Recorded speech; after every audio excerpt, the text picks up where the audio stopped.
Viewers, आज हम बात करेंगे ड्रामा सीरियल हद के बारे में, जिसकी आने वाली एपिसोड्स बहुत धमाकेदार होने वाली हैं।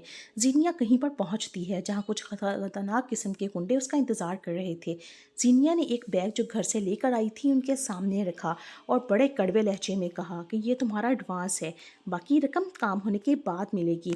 जीनिया ने उन गुंडों को फरियाल की तस्वीर दिखाई और कहा कि कल इस लड़की का निकाह होने वाला है, तैयार होने ये बोला जाएगी। वहाँ तुमने इसको उठाना है और उसे ऐसी जगह लेकर जाना है जहाँ से ये कभी वापस ना आ सके। जीनिया के दिल में फरियाल के लिए इतनी नफरत भर चुकी थी कि वो उसे हमेशा के लिए ख़त्म करना चाहती थी। वो नहीं चाहती थी कि फरियाल शहराम की ज़िंदगी में शामिल हो जाए। दूसरी तरफ फरियाल के घर में खुशी का माहौल था। समन बेगम अपनी बेटी के लिए बहुत से अरमान सजाकर बैठी हुई थी। अगले दिन सुबह सवेरे फरियाल अपनी दोस्त के साथ ब्यूटी पार्लर के लिए रवाना हुई। उसे ज़रा भी अंदाज़ा नहीं था कि जीनिया और उसके आदमी उसकी साई की तरह उसका पीछा कर रहे हैं। जैसे ही फरियाल पार्लर के गेट पर पहुंची, एक काली गाड़ी तेज़ी से आकर रुकी उनके पास और दो नकाबपोश निकले। सबके सामने फरियाल को ज़बरदस्ती गाड़ी में ढालकर वो वहाँ से फरार हो गए। उसकी दोस्त चीखती चिल्लाती रह गई, लेकिन कोई मदद के लिए नहीं आया। वो भागती हुई समन बेगम के पास पहुंचती है और रोते हुए बताया कि फरियाल को कुछ लोग उठाकर ले गए हैं। समन बेगम के तो जैसे होश ही उड़ गए।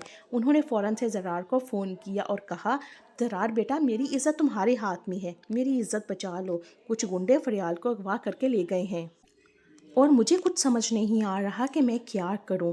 ज़रार बेटा, कुछ करो। शहराम बारात लेकर आने वाला है, मैं उसे क्या जवाब दूंगी? मैं बारातियों को क्या मुंह दिखाऊंगी? मेरी तो सारी रही सही इज़्ज़त भी खाक में मिल जाएगी। ज़रार तो पहले ही अपनी बहन जीनिया की हरकतों से वाकिफ़ था और शक में मुब्तला हो चुका था। उसने एक लम्हा भी ज़ाया नहीं किया और फरियाल के मोबाइल की लोकेशन ट्रेस करवा दी। ज़रार को पता चला कि वो शहर से बाहर या गोदाम में है और वह गाड़ी लेकर तेज़ी से वहाँ पर पहुँचा। वहाँ ज़रार के उन गुंडों के साथ ज़बरदस्त हाथापाई हुई, लड़ाई हुई और ज़रार ने अपनी जान की परवाह किए बगैर उनका मुकाबला किया। फरियाल को वहाँ से सही सलामत तो निकाल कर ले आया। जब वह फरियाल को वापस लेकर आया तो समन बेगम उसे देखकर ज़ारो कतार रोने लगी और ज़रार को दुआएं देने लगी। ज़रार ने उसी वक्त शहराम को फ़ोन किया और कहा, शहराम फ़ौरन घर पहुँचो। जिनिया की असलियत सबके सामने आ चुकी है। शहराम के सामने उन गुंडों में से एक को लाकर खड़ा कर दिया गया जिसे ज़रार ने पकड़ा था। उस आदमी ने सबके सामने इकरार किया, साहब जी, मुझे जीनिया मैडम ने पैसे दिए थे ताकि हम फरियाल बीबी को मार दें और उनकी शादी ना हो सके। शहराम के पैरों तले से तो ज़मीन ही निकल गई। उसका खून खौलने लगा कि जीनिया इस हद तक गिर जाएगी। वो फ़ौरन गुस्से से तिलमिलाकर जीनिया के घर पहुंचा और जाकर उसे झंझोड़ने लगा और कहने लगा, तुम इतनी गिरी हुई हरकत करोगी? मुझे यकीन नहीं था।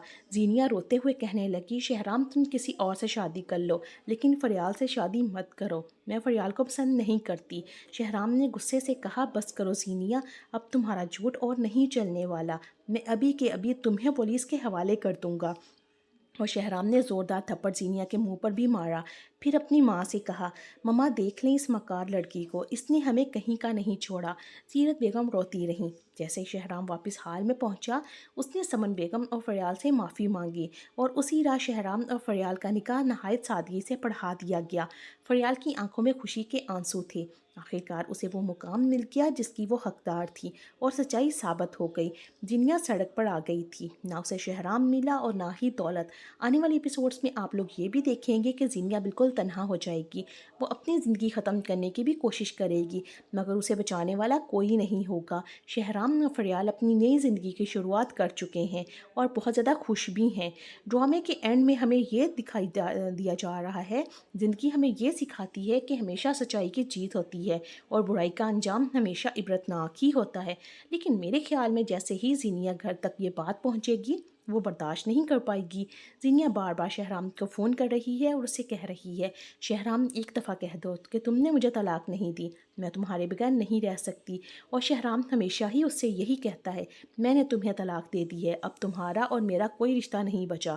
जैसे ही उसे पता चला कि फरियाल शहराम के साथ शादी कर रहा है और हो चुकी है, तो मेरे ख्याल में वो अपनी जान लेने की कोशिश ज़रूर करेगी। जिस पर सीरत बेगम गुस्से में शहराम की शादी पर पहुंच जाएंगी और कहेंगी, खुदा का वास्ता है शहराम, ये शादी मत करो। वरना ज़ीनिया मर जाएगी। तो शहराम उनको यही जवाब देगा सबके सामने। आज अगर मैं यहाँ पर खड़ा हूँ तो ज़ीनिया की हरकतों की वजह से ही खड़ा हूँ। आप बहुत अच्छी तरह से जानती हैं कि मैंने कैसे दिलो जान से उसे अपनाया था, जबकि मेरी माँ शुरू से फ़रियाल को पसंद करती थी और आपका कसूर है अपनी बेटी को ज़्यादा बिगाड़ने के लिए। आखिरकार फ़रियाल की शादी शहराम के साथ हो जाएगी और उसके बाद दिखाया जाएगा कि ज़ीनिया हॉस्पिटल में एडमिट हो जाएगी और उसकी माँ उसे समझा रही होगी कि बेटा जो कुछ हो गया सो हो गया, शहराम अब तुम्हारी ज़िंदगी का हिस्सा नहीं रहा, तुम्हें अपनी ज़िंदगी में आगे बढ़ जाना चाहिए, अपनी ज़िंदगी पर फोकस करो और इसके बारे में सोचना शुरू करो, शहराम को पीछे छोड़ दो, सिर्फ एक आदमी पर ज़िंदगी नहीं ख़त्म की जा सकती। तुम तो मेरी ब्रेव गर्ल हो, लेकिन ज़ीनिया पागलों की तरह हरकतें करती है और अपनी माँ को कहती है अगर मुझे बिगाड़ने में हाथ है तो आपका सबसे ज़्यादा है। आपने हमेशा से मुझे गलत ही उसको वही डिसाइड किया कि मेरे लिए वही बिल्कुल ठीक है। मैं जहाँ पर गलत थी आपका काम बनता था कि मुझे समझाती कि बेटा तुम्हारे लिए ये गलत है। लेकिन ऐसी ही वीडियोस को देखने के लिए हमारे चैनल को सब्सक्राइब करें। वीडियो अगर व्यूवर्स आपको अच्छी लगी हो तो इसको लाइक और शेयर भी कर दिया करें और कमेंट सेक्शन में अपनी कीमती राय का इजहार ज़रूर कीजिएगा कि ज़ीनिया का एंड आपके ख्याल में क्या होना चाहिए।